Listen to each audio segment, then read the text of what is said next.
अगला नंबर है जप, यानी जाप करना भी परमात्मा प्राप्ति के अंदर एक साधना के अंतर्गत आता है। जप का अर्थ है मंत्र का जाप करना। जो दीक्षा मंत्र नाम की दीक्षा तत्वदर्शी संत देता है उसका जाप करना जप कहा जाता है। यह दो प्रकार से किया जाता है, जाप तथा अजाप।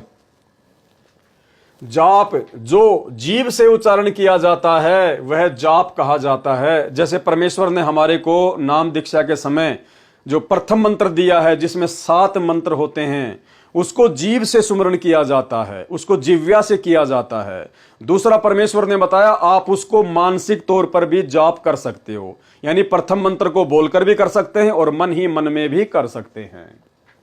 जो जिव्या से उच्चारण किया जाता है वह जाप कहा जाता है। जाप करने का नाम शास्त्र अनुकूल अर्थात शास्त्र प्रमाणित होना ही लाभप्रद है।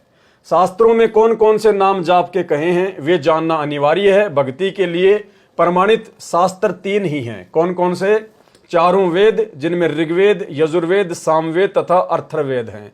इन्हीं चारों वेदों का सारांश श्रीमद् भगवत गीता। तीसरे नंबर पर सूक्ष्म वेद, जिसको हम कबीर सागर या गरीबदास जी महाराज जी का सदग्रंथ साहिब भी कह सकते हैं। वेद 4 और गीता में कौन कौन से मंत्र जाप करने का निर्देश है? पहले 4 वेद यजुर्वेद अध्याय 40 मंत्र 15 में कहा है कि ओम नाम का जाप कार्य करते करते सुमरण कर, विशेष कसक के साथ सुमरण कर तथा मनुष्य जन्म का मूल कर्तव्य जानकर सुमरण कर। श्रीमद् भगवत गीता अध्याय 8 श्लोक 13 में गीता ज्ञानदाता प्रभु ने बताया है कि ओम इति एकाक्षरम ब्रह्म व्यवहारन माम अनुशमरण ये पर्याति तजन देहम स याति प्रमाम गतिम।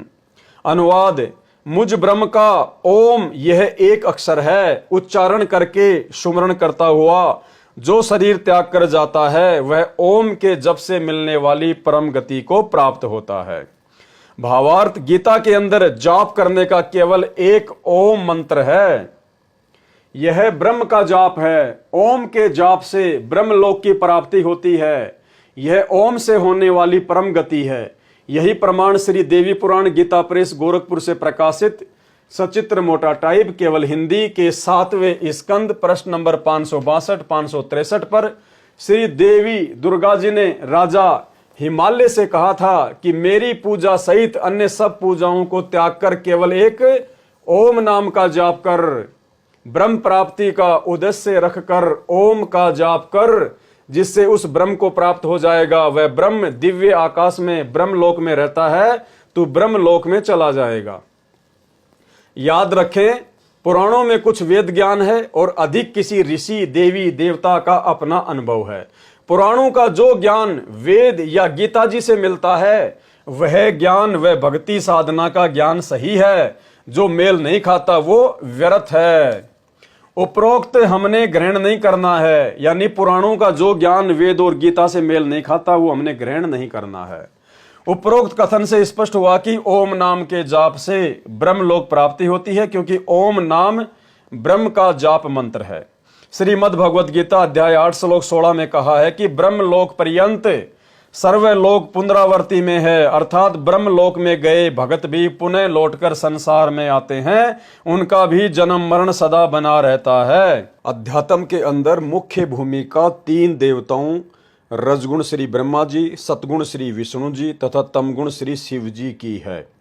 इसके साथ साथ श्री गणेश जी तथा श्री देवी जी की भी भूमिका है, क्योंकि यह 5 शक्तियां अन्य देवताओं तथा गणों में प्रधान हैं। इन सर्व का स्थान मानव शरीर में बने चक्रों से है। जैसे मूल कमल में गणेश जी, स्वाद चक्र सावित्री व ब्रह्मा जी, नाभि चक्र में लक्ष्मी विष्णु। जैसे मूल कमल में गणेश जी, स्वाद चक्र में सावित्री व ब्रह्मा जी, नाभि चक्र में लक्ष्मी विष्णु जी, हृदय कमल में शिव जी व पार्वती जी तथा कंठ कमल में श्री देवी जी का वास है। इसलिए इनकी साधना भी अनिवार्य है। इनके अतिरिक्त 3 प्रभु हैं जो अध्यात्म के खंभ हैं।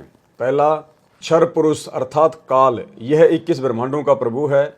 एक ब्रह्मांड में पूर्वोक्त देवी व देवता अपने अपने विभाग के प्रधान हैं।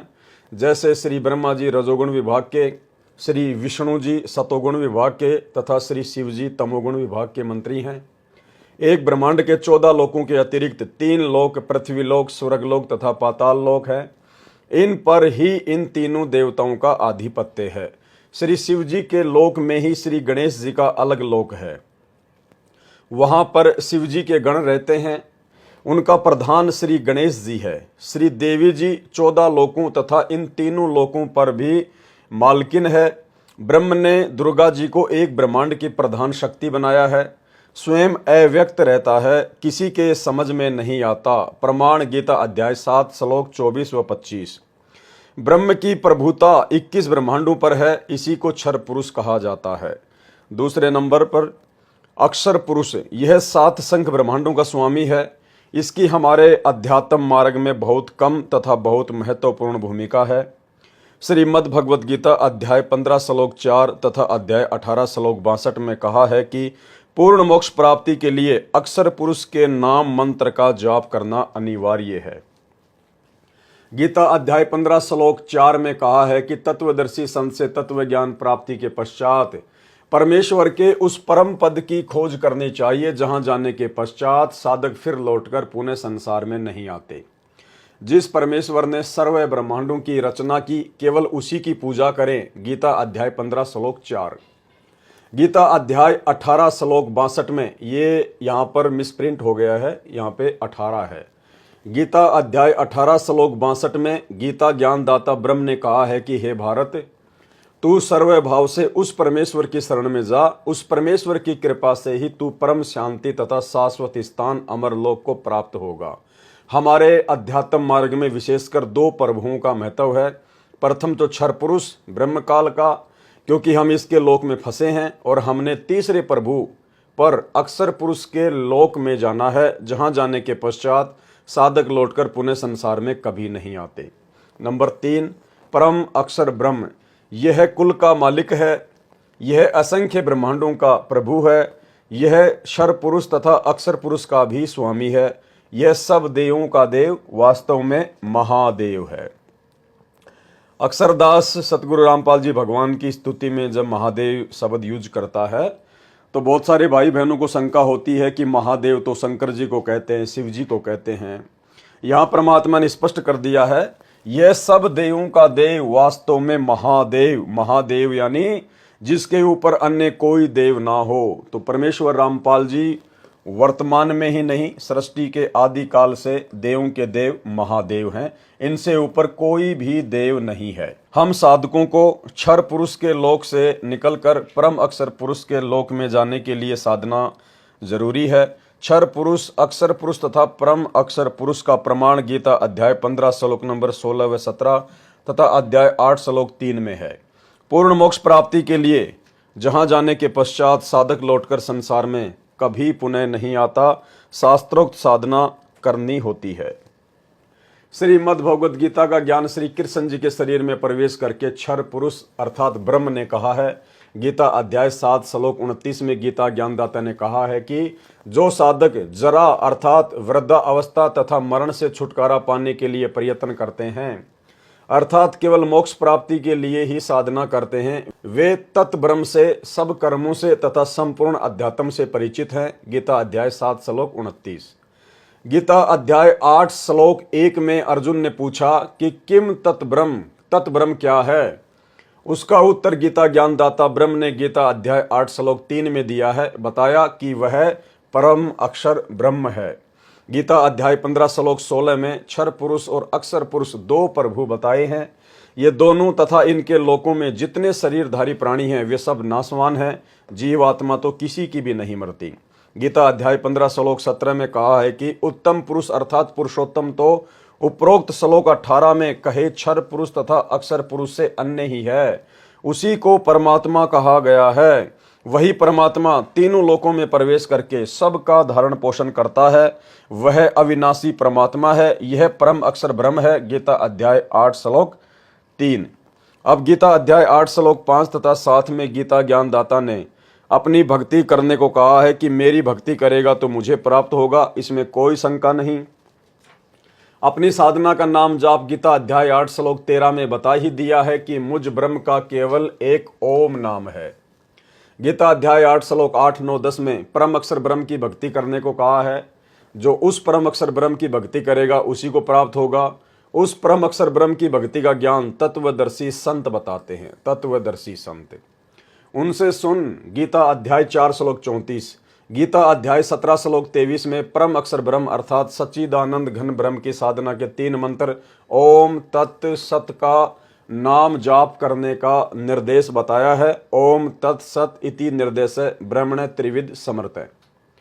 ओम नाम का जाप क्षर पुरुष अर्थात ब्रह्म का है, यह तो स्पष्ट है। तत् नाम सांकेतिक है, इसका वास्तविक मंत्र तत्वदर्शी संत बताएगा, ये अक्षर पुरुष का नाम जाप करने का है।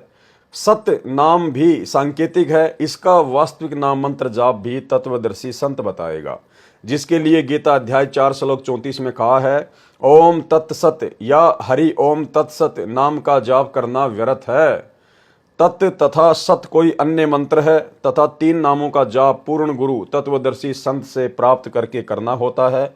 इसको 3 विधि से जपा जाता है। ये तो नाम जाप करने के होते हैं क्षर पुरुष, अक्षर पुरुष और परम अक्षर पुरुष की साधना में। इसके अतिरिक्त अन्य शक्तियों के नाम जाप भी करने होते हैं जो मानव शरीर में बने कमल चक्रों को खोलने के लिए किए जाते हैं, जिस कारण से अंत समय जब साधक शरीर त्याग कर परम धाम को चलता है तो सर्वप्रथम मूल कमल में जाता है। वहां पर श्री गणेश जी का कार्यालय है। श्री गणेश जी का एक मूल मंत्र है, उसकी साधना की कमाई इस कार्यालय में साधक के खाते में जमा मिलेगी, जिस कारण से उसको वहां पर रोका नहीं जाएगा। वह कमाई साधना वहीं पर छोड़कर श्री गणेश जी के गणों से नो ड्यू सर्टिफिकेट, कोई बकाया लेन देन नहीं है का प्रमाण पत्र लेकर फिर श्री लक्ष्मी और विष्णु जी के नाभि कमल में साधक जाता है। इसी प्रकार फिर हृदय कमल में श्री शिव तथा पार्वती जी के कार्यालय से नाम कमाई के बदले में प्रमाण पत्र लेकर फिर कंठ कमल में श्री दुर्गा जी के कार्यालय से प्रमाण पत्र लेकर साधक निर्बाध त्रिकुटी कमल जो गुरु बचन पे डट गए, कट गए फंद 84 के, कट गए फंद 84 के, कट गए फंद 84 के।